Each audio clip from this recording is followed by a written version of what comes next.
Hi everybody, Alex Deploy here from Expert Forex, and in today's video I'm going to show you how to format MetaTrader charts to have any format that you would like them to have. Now, as experienced traders, we often forget what we had to learn initially to get the best out of our trading, and one of the skills is to actually format the charts to show you what you want from them, the indicators and things like that. So in this video, I'm going to be taking you step by step on how you can take the custom format that MetaTrader presents its charts in and format them to the ones that you want to see. Okay, so let's say you've just opened your MetaTrader platform, you've opened a new demo account, and normally they come in this format. There are normally 5 profiles, and I click on the profiles, default, pound, euro, market overview, and Swiss franc, and maybe a few other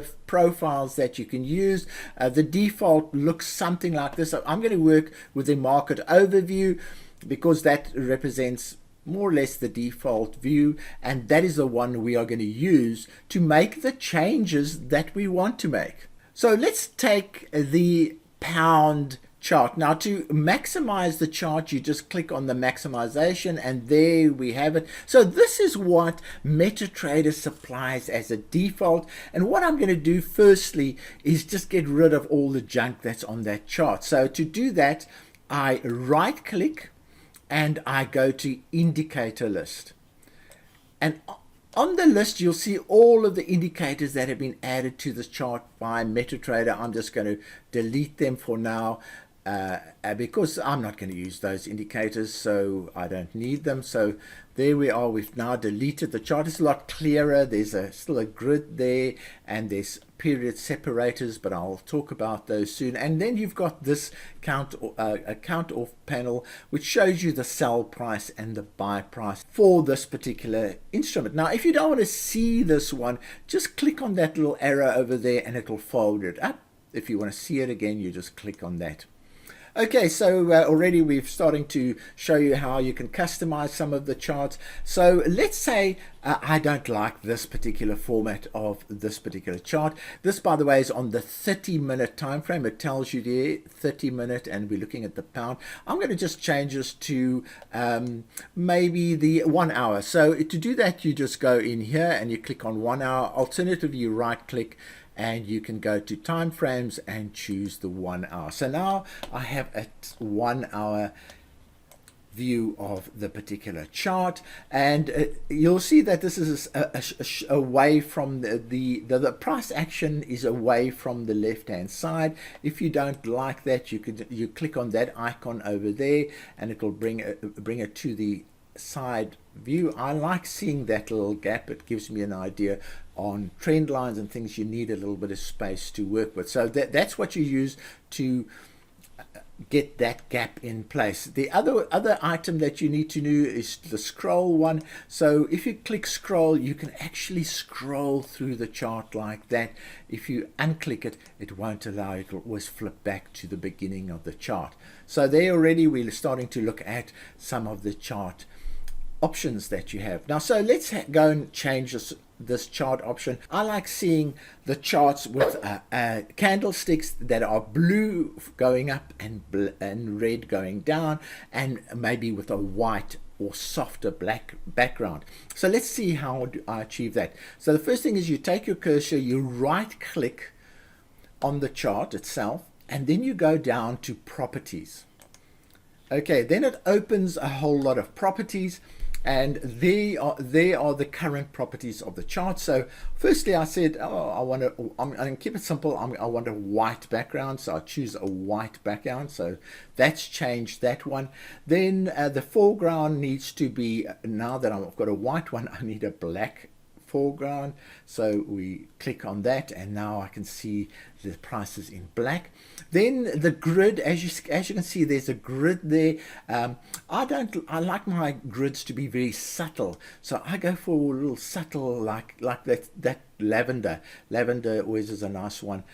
So the grid is softer, and I set it lavender. Then I look at the actual candles, and as I said earlier, I want to see blue candles going up and red candles going down. That's always a good feel for me. But as you can see, the actual candles are green. The wicks of the candles are green. So to do that, which is that lime color, I do the same. I can color them black. In fact, I'll just color them black and black, and now they're starting to look like conventional candlestick charts. So that is, let's go and have a look at that setup as it is now. Okay, so now we have set them up quite nicely. Now these lines that you see there, they are period separators. So let's go and see, where do you set the period, whether you want to see them or not.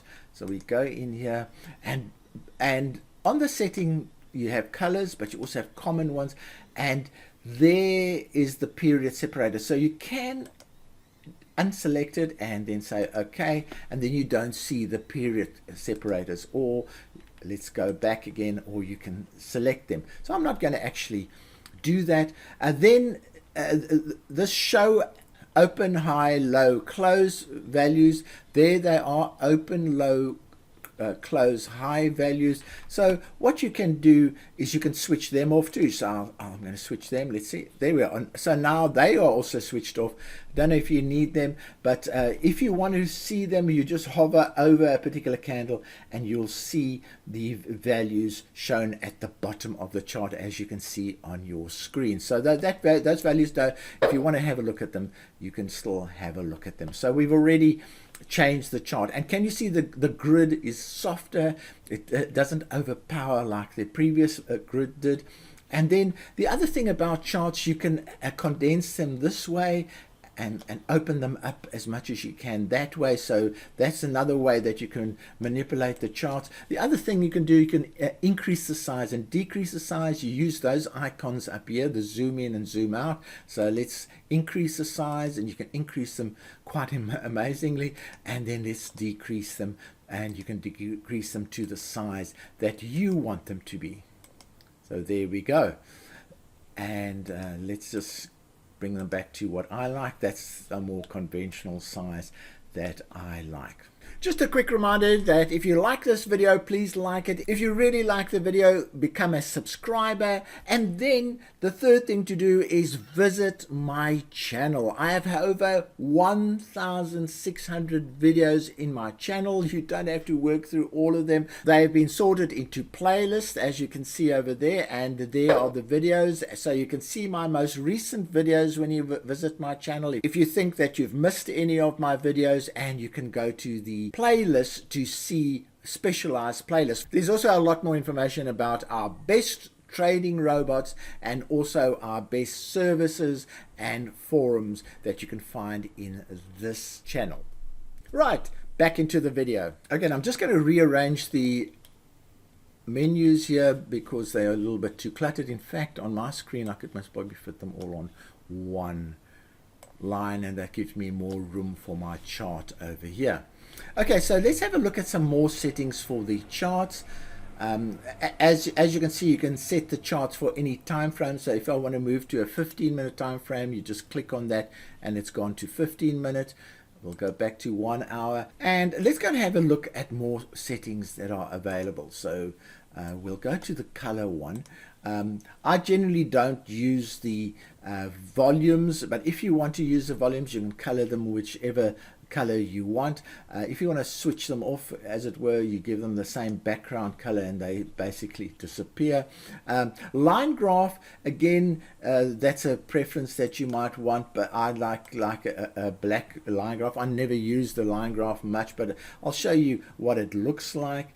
And then the ask line, now that's an interesting one. Very few people use that one, and I'll show you a little bit about how that comes into play. So you go to common, and then it says show ask line. Now so you have your sell price and your buy price, and the buy price is always above, but it incorporates the spread that you're currently paying. So it's good to see that on the chart. So I'm going to just activate that. So I'm going to say show, and we'll see it. So now you see the the current price and the ask price. Now it'll be a lot more clearer if I go to the 1 minute chart, and you can now see the gap between the buy price and the sell price. This is the sell price, and it is actually quite light, but the label is shown in black. So there's the price that you would pay if you were entering a sell, and there's the price that you would be entering if you were going into a buy situation, because you pay the buy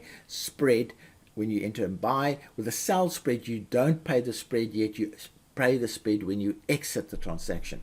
Just a reminder that we have over 20 proven accounts delivering on average over 20% a month. Have a look at our Link Your Account to Success service. If you are not experiencing great trading results at the moment, you can just simply link to a proven account.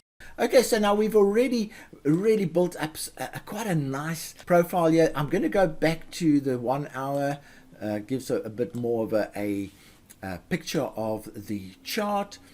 And basically that is how you format the chart. The other thing that you can do, you can change the chart to a line chart, and you remember I changed that to a black level. So there we are, there's the line chart that you can format it to, and then you can format it to the bar charts. Now the line charts, just before we move from that, basically just follows the opening price of a particular candle. So it will only show the opening price levels of a particular candle. It simplifies it a little bit, but it doesn't tell you the true movement of the price.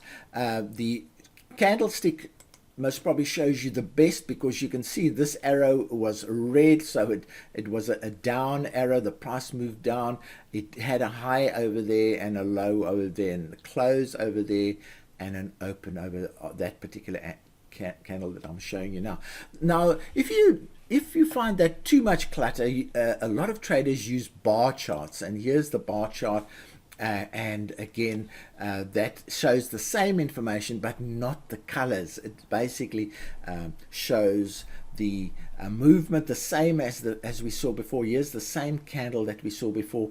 There's the open price, there's the high, there's the low, and there's the closing price. Simplifies the charts. A lot of traders like simplifying it. It takes the emotion out of it if you see these colors all the time.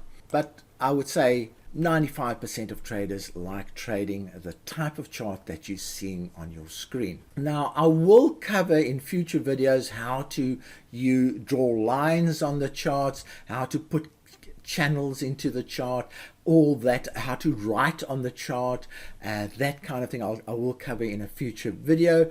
But one of the most important things that we need to do now is that we've done all this work. We've set the chart up like we want it to be, but we want to do that on all of the charts that we use in future. And we don't want to go through this process for every chart that we open. So that is where the concept of a template comes in. And so you can save this in two ways. You can use the icon at the top here. Here is the icon. It actually says, if you hover over it, template, you click on that and you say save template. And then at the same time, it shows you the names that have already been saved. Now, I have saved candle. This is my candle of template. I have saved that, but I'm going to save it again as something slightly different. And let's do that. And we'll save it as candle 2. Okay, there's candle 2. So I save that. And now, and let's just for argument's sake, just flip between the two. So there's templates. So what I do is I right click on the chart. There's templates. And I say, okay, now I want to open the original candle. Let's see how it differs from this one. And there's my original candle chart that I like saving, because it has the indicators loaded. So that this is my standard chart. But let's go back to the one that I've just created, which is candle 2, and there you are. And that's how you call it up. So if I wanted to, for instance, now I'm going to minimize this one, and I want to do the same thing for that. All I do is I go template, and I go candle 2, and there we are. Look at that, the yen is moving today. So that is how you format your charts. I'm just going to have a quick look to see if there's anything else that I might have missed. I will cover other areas of how to use MetaTrader in future videos, but this one was to focus on getting your basic charts looking the way you want them to do. And as I said, indicators and lines and all those will be covered in future videos. Okay, there might be something that I might have missed. I'm just going to right click on the chart, then go back into properties, then go back into common properties, and I have shown you the bar, candlesticks and line charts. I've shown you that aspect, the ask line, period separators. We've shown all of that. There's where you can switch the grid on and off to, and if you want to see volumes, that's where you can switch it on and off. And object descriptions we'll cover in a future video. And there are some common setups. Again, you want your chart shift, which we've got, and we've got the auto scroll active and the chart in the foreground, which it is. Then there are settings here, scale fix. You can set the maximum number of candles that you want to see on the chart, the minimum and maximum. I'm not going to cover that. I think you can go with the default unless you're going to be opening hundreds of charts. Then you would reduce the number of candles because it'll start using your memory if it's recording too many candles. So I hope you've enjoyed this video. It is an educational video. It's a reminder video of the basic skills that a forex trader needs to get going. If you do have any questions, please ask them in the comments section of this particular video. I will answer them. And also, if you have any questions about future videos about MetaTrader that you would like to see, please use that opportunity too. That will help me to format new videos in the future. Now, if you've liked this video, please subscribe to the channel, and also click on the bell when you do subscribe so that you can be notified of any new videos covering these topics. From me, Alex Deploy, cheerio.